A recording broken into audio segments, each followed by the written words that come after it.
Students, welcome to the info capsule. हम अपनी NTPC की तैयारी कर रहे हैं। जैसा कि सबको पता है कि एनटीपीसी का एग्जाम 15 दिसंबर के बाद शेड्यूल हुआ है।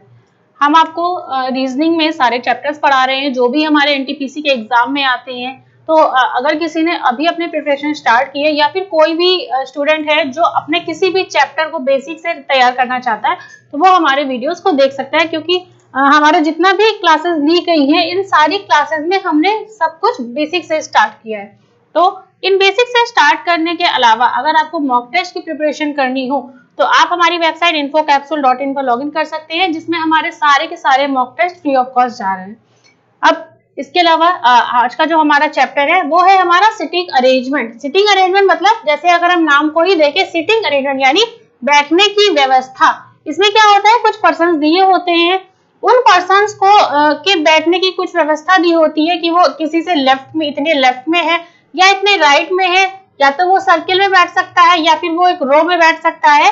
तो इस तरह से जो हमें इंफॉर्मेशन दी होती है उस इंफॉर्मेशन से हमें फाइंड करना होता है कि जो पर्सन हमें दिया हुआ है वो पर्सन किस जगह पे, किस पर्सन से कितनी डिस्टेंस पे बैठा हुआ है कहीं पे, और क्या उसकी पोजीशन है किसी दूसरे पर्सन से। तो इस तरह के क्वेश्चन हम सिटिंग अरेंजमेंट में फाइंड करते हैं। अगर बात करें अपने क्वेश्चन की, क्वेश्चन है 5 बॉयज आर सिटिंग इन अ रो। 5 लड़के हैं जो एक पंक्ति में बैठते हैं। फिर आगे क्या दिया, Raghu is not adjacent to Shyam and Amit. Raghu जो है वो श्याम और अमित के समीप नहीं बैठता है। फिर आगे हमसे बोला गया है Ajay is not adjacent to Shyam. Ajay जो है वो श्याम के पास में नहीं बैठता है। और Raghu is adjacent to Mayank. Raghu जो है मयंक के पास बैठता है। If Mayank is at the middle in the row, यदि मयंक किसी पंक्ति के बीचों बीच में बैठता है तो Ajay is adjacent to whom, तो अजय किसके समीप बैठता है। तो ये हमें सारी इंफॉर्मेशन दी है। इस इंफॉर्मेशन के अकॉर्डिंग हम स्टेप बाय स्टेप इसको सॉल्व करते जाएंगे। अब हमसे बोला गया कि पांच लड़के हैं जो एक पंक्ति में बैठे हुए हैं। रघु किसके पास नहीं बैठता है, श्याम और अमित के पास। तो एक जगह हम कहीं नोट डाउन कर लेते हैं कि रघु जो है वो श्याम या फिर अमित के पास नहीं बैठता है।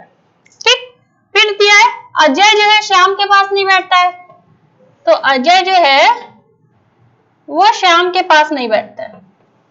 ठीक, फिर आगे दिया है Raghu is adjacent to Mayank. Raghu जो है मयंक के पास बैठा है। तो हम इसमें दो कंडीशन लेके चलते हैं। अगर रघु हमारा यहां बैठता है और ये किसके पास बैठता है, मयंक के। अब हमें ये डिफाइन नहीं किया गया है कि मयंक रघु के लेफ्ट साइड बैठा है या फिर राइट साइड बैठा है। तो फर्स्ट कंडीशन हम ये लेके चल रहे हैं, और सेकंड कंडीशन जो हम लेंगे, अगर रघु यहाँ पे है और यहाँ पे मयंक आ जाएगा, ये हमारी हो जाएगी सेकंड कंडीशन। उसके बाद हमें दिया हुआ है Raghu is adjacent to Mayank के बाद if Mayank is at the middle. यदि मयंक जो है मिडल में है तो अजय किसके पास बैठा है। अगर देखिए हमें पता है कि टोटल 5 पर्सन है, तो अगर 5 पर्सन है, अगर मयंक यहाँ पे मिडल में हुआ यानी इसकी पोजीशन क्या हुई, थर्ड पोजीशन हुई, तो दो लोग इसके इधर साइड बैठ जाएंगे और दो लोग इस साइड बैठ जाएंगे। ठीक, ये हो गया।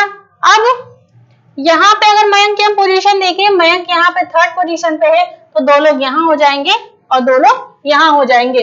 फिर अगर हमें एक कंडीशन देखें, कहा गया है कि रघु जो है वो श्याम और अमित के पास नहीं बैठा है, तो यहाँ पे रघु है। ठीक है, तो यहाँ पे हमारा श्याम और अमित नहीं आ सकता, तो यहाँ हमारा श्याम आ सकता है या अमित आ सकता है। उसी तरह से यहाँ पे भी श्याम आ सकता है या फिर अमित आ सकता है। ठीक, अगर इस वाली कंडीशन में हम देखें तो यहाँ पे रघु है, तो यहाँ पे भी हमारा श्याम या अमित आ जाएगा, यहाँ हमारा श्याम या अमित आ जाएगा। ठीक, अब एक चीज है, अजय जो है वो बोला है श्याम के पास नहीं बैठा है। अब अजय अगर श्याम के पास नहीं बैठा है तो अगर हमारा श्याम और अमित ये दोनों या तो इस पोजीशन पे ही आएंगे या तो इस पोजीशन पे आएंगे, तो हमारा जो अजय बच रहा है उसके लिए केवल एक पोजीशन बच रही है, तो अजय हमारा यहाँ आ जाएगा या अजय हमारा यहाँ आ जाएगा। अब हमसे पूछा गया है कि क्वेश्चन में कि अजय के समीप कौन बैठा है, तो अगर अजय के देखें तो उसके समीप कौन बैठा है, रघु। दोनों ही कंडीशन में हम क्या देख रहे हैं कि अजय के नियरेस्ट कौन आ रहा है, रघु आ रहा है। यानी इस बेस पे इस क्वेश्चन का आंसर ऑप्शन नंबर 2 हो जाएगा। इसी तरह से हम अपने सिटिंग अरेंजमेंट के सारे क्वेश्चंस को सॉल्व करते हैं। ये हो गया हमारा फर्स्ट क्वेश्चन। अब बात करते हैं नेक्स्ट क्वेश्चन की। नेक्स्ट क्वेश्चन है हमारा Mini is to the right of Rajni. Mini जो है वो रजनी के दाएं है, but to the left of Ananta, लेकिन वो अनंता के दाएं बाएं है। फिर Saya is to the right of Mini but to the left of Jaya. Saya जो है वो मिनी के दाएं है लेकिन जया के बाएं है। फिर बोला है who is on the extreme left if all the girls are facing north. तो सबसे मतलब जो पंक्ति है, एक पंक्ति में बैठे हुए हैं इतने पर्सन, उसमें हमें पता करना है कि कौन बाएं छोर पे बैठा हुआ है अगर सारी की सारी लड़कियां उत्तर दिशा की ओर देख रही हैं। अब सॉल्व करें। Mini is to the right of Rajni, तो अगर मिनी की बात करें तो वो रजनी के बाएं है मिनी, ठीक, लेकिन वो अनंता के लेफ्ट में है, यानी यहां हमारा अनंता आ जाएगा, ठीक। फिर बोला है Saya to the right of Mini but left of Jaya. अगर दूसरी कंडीशन हम देखें, जो साया है वो मिनी के राइट में है। अगर यहाँ पे हमारा मिनी आ रहा है, यहाँ हमारा साया आ रहा है, लेकिन साया क्या है, जया के लेफ्ट में है, तो यहाँ पे हमारी जया आ जाएगी। हमसे पूछा है कि एक्सट्रीमली लेफ्ट में कौन बैठा है। अगर हम एक चीज गौर करें, अगर ये दोनों कंडीशन जो हमें दी है, इन दोनों कंडीशन को अगर मिला दिया जाए, तो अगर यहाँ पे हमारा रजनी आ रहा है और यहाँ हमारा मिनी आ रहा है, तो अनंता, साया, जया, तो ये 3 कंडीशन दी हुई है। इसमें अनंता यहाँ पे भी आ सकती है, या यहाँ पे भी आ सकती है, या यहाँ पे भी आ सकती है। उसी तरह साया और जया यहाँ भी आ सकती है, यहाँ और यहाँ भी आ सकती है। अब हमें इसमें पूछा गया है कि एक्सट्रीमली लेफ्ट में कौन बैठा है। देखिए मिनी तक तो हमें दिया हुआ है कि मिनी के लेफ्ट में रजनी दी हुई है, ये कंडीशन हमें ट्रू दी हुई है। तो यहाँ पे ये लेफ्ट पोजीशन पे कौन बैठा है, रजनी। मिनी के राइट साइड जो पर्सन बैठे हैं उनकी एग्जैक्टली पोजीशन हमें नहीं दी हुई है। तो अगर हमें क्वेश्चन में अनंता, साया या जया, इनकी कोई पोजीशन हमें पूछी गई होती तो हम फाइंड नहीं कर पाते कि कौन राइट साइड पे बैठा हुआ है मिनी के एग्जैक्टली। लेकिन हमसे पूछा गया कि कौन एक्सट्रीम लेफ्ट में बैठा है, तो अगर एक्सट्रीम लेफ्ट की बात करेंगे तो मिनी के जस्ट बगल में बैठी है रजनी, तो एक्सट्रीम लेफ्ट में हमारी हो जाएगी रजनी। तो इस बेस पे इस क्वेश्चन का आंसर ऑप्शन नंबर सी हो जाएगा। अब बात करें नेक्स्ट क्वेश्चन की। नेक्स्ट क्वेश्चन है हमारा 0 P Q R S and T are standing in a bench according to their height. P is taller than 0 but shorter than S. Only S is taller than T. R is shorter than P but taller than Q. Who is the shortest? अब देखिए हमें इसमें 6 person दिए हुए हैं। ये जो 6 person है एक बेंच पे खड़े हैं, उनकी हाइट के अनुसार, उनकी ऊंचाई के अनुसार। फिर बोला है P जो है लंबा है 0 से, लेकिन S से छोटा है। तो अगर हम देखें कि जो P है वो लंबा है किससे, 0 से, लेकिन S से छोटा है, यानी S हमारा P से लंबा हो जाएगा। फिर बोला है only S is taller than T, केवल S ही एकमात्र ऐसा है जो T से लंबा है, बाकी सब के सब जो है केवल S जो है वो T से लंबा है, बाकी सब T से छोटे हैं। तो अगर S की हम बात करें तो S केवल अगर T से लंबा है तो यहाँ पे हम इसको ऐसे लिख सकते हैं। क्यों इसलिए लिख सकते हैं क्योंकि केवल S अगर T से लंबा है तो जाहिर सी बात है यहाँ पे T हमारा हाइट में सेकंड पोजीशन पे आ जाएगा और S हमारा फर्स्ट पोजीशन पे आ जाएगा। तो ये हो गया हमारा। फिर बोला है कि R is shorter than P but taller than Q. R जो है वो किससे शॉर्टर है, P से, तो R शॉर्टर हो जाएगा P से, बट R जो है टॉलर है Q से, तो ये हो जाएगा हमारा Q। अब हमसे पूछा गया है हु इज द शॉर्टेस्ट। एक कंडीशन हमारी ये वाली हो गई और सेकंड कंडीशन हमारी ये हो गई। तो देखिए इसमें क्या हो रहा है, जो हमारी फर्स्ट पोजीशन है, सेकंड पोजीशन है, ये हमारी 100% डिफाइंड दी हुई है, तो हम यहाँ पे S लिख सकते हैं, T लिख सकते हैं। उसके बाद हमारी P वाली पोजीशन भी सही दी हुई है। अब अगर हम R और Q देखें तो बोला है R is shorter than P। R जो है P से छोटा है लेकिन Q से लंबा है। अगर हम R, Q और O के देखें तो हम ये नहीं बता सकते कि अगर हम एक कंडीशन ये देखें, अगर हम यहाँ पे इसको O लेके चले तो एक हमारा ये भी हो सकती है कंडीशन, या फिर अगर दूसरी कंडीशन की बात करें तो यहाँ पे अगर O है, O हमारा इस पोजीशन पे, O हमारा सबसे लास्ट में भी आ सकता है, तो ये हमारा RQ या O आ सकता है।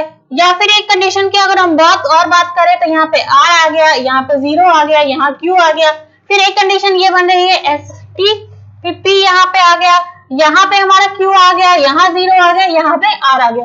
तो इसमें हम क्या देख रहे हैं कि जो हमारी पोजीशन दी हुई है पर्सन्स की, वो फर्स्ट पर्सन की जो सबसे टॉलर है और जो सेकंड पर्सन है उनकी तो हमें डिफाइन दी है, लेकिन P के बाद में जो पर्सन दिए R, Q और 0, इनकी एग्जैक्टली पोजीशन हम नहीं फाइंड कर पा रहे। तो इस बेस पे जो हमें क्वेश्चन में पूछा गया कि कौन शॉर्टेस्ट है, तो हम फाइंड नहीं कर सकते कि कौन शॉर्टेस्ट है। तो अगर हम नहीं फाइंड कर पा रहे हैं क्योंकि हमारा डेटा इस क्वेश्चन में पूरा कंप्लीट नहीं दिया हुआ है जिससे हम अपना क्वेश्चन का आंसर फाइंड कर सके, तो इस बेस पे इस क्वेश्चन का आंसर ऑप्शन नंबर 4 यानी कैन नॉट बी डिटरमाइंड, यानी निर्धारित नहीं किया जा सकता, ये हो जाएगा आंसर। अब बात करते हैं अपने नेक्स्ट क्वेश्चन की। नेक्स्ट क्वेश्चन है 5 personalities are living in a multi storied building. 5 personalities हैं, वो एक मल्टी स्टोरी बिल्डिंग में रहती हैं। Mr Effortless lives in a flat above mister Active. Mr Effortless जो है वो मिस्टर एक्टिव के ऊपर रहता है। अगर 5 पर्सन्स हैं, अगर हम देखते हैं तो अगर हम यहाँ पे मिस्टर एक्टिव ले, ठीक है, तो इसके ऊपर कौन रहता है? मिस्टर एफर्टलेस, ठीक। फिर आगे दिया हुआ है mister Active mister Charge lives in a flat below. Mister Active mister Charge lives in a flat below mister Diligent. अब हम क्या देख रहे हैं कि मिस्टर डिलीगेंट जो है, mister Effortless lives on a flat above mister Active. फिर क्या दें, mister Active mister Charge lives in a flat below mister Diligent. मतलब जो डिलीगेंट हैं उसके नीचे कौन रहता है? मिस्टर एक्टिव या मिस्टर चार्ज।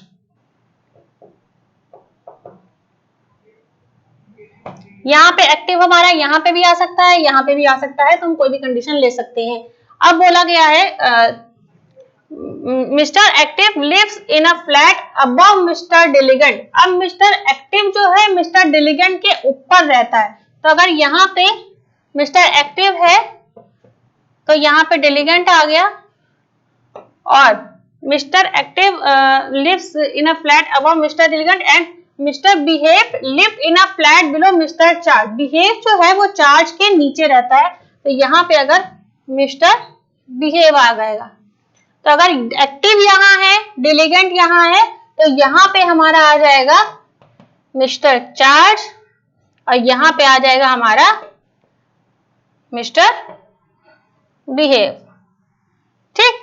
ये हो गया हमारा सॉल्व। तो इस पे हमें क्वेश्चन पूछा who lives in the top most flat, कौन सबसे टॉप मोस्ट फ्लैट पे रहता है। तो अगर इसकी हम बात करें तो हमारे टॉप में सबसे कौन रह रहा है? Mister effortless. तो मिस्टर एफर्टलेस हमारे टॉप फ्लोर पे रहेगा, ये होगा इसका आंसर। अब नेक्स्ट क्वेश्चन की बात करें। नेक्स्ट क्वेश्चन है हमारा 6 friends are sitting in a circle and playing cards. 6 दोस्त हैं, वो एक सर्किल में बैठे हैं। देखिए अभी तक हमने जो बात करी बैठने की व्यवस्था में, अभी तक केवल हमने पंक्ति की बात करी थी।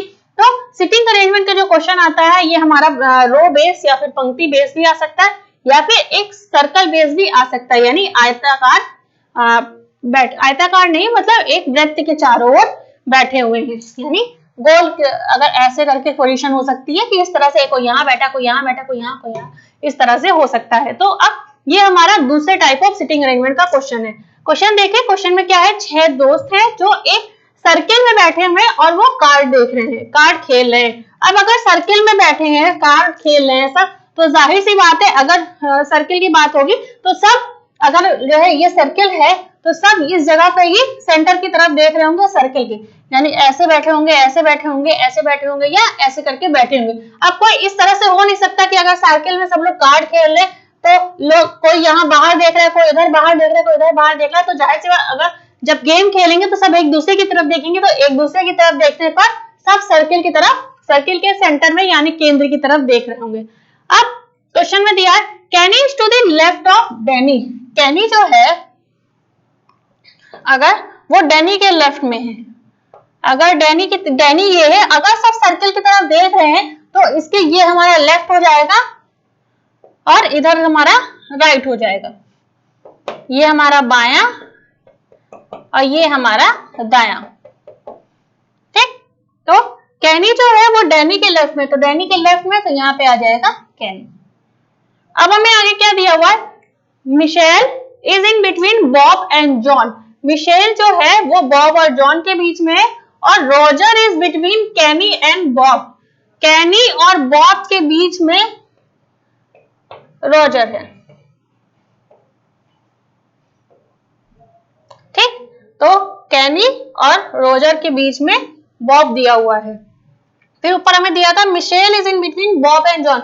मिशेल जो है वो बॉब और जॉन के बीच में है। तो अगर हम देखें तो अगर हमें क्या दिया हुआ था यहाँ पे कि रॉजर जो है वो कैनी और बॉब के बीच में, तो ये वाली कंडीशन अभी हम कुछ नहीं ले सकते, एक कंडीशन हमारे यहाँ पे और बनेगी। अगर हम केवल पहली कंडीशन ले, Kenny is to the left of Danny, Kenny जो है वो डैनी के लेफ्ट में है। तो अगर कैनी देखे तो यहाँ पे अगर हमारा डैनी आ रहा है, डैनी के लेफ्ट में कौन सा आ जाएगा, कैनी।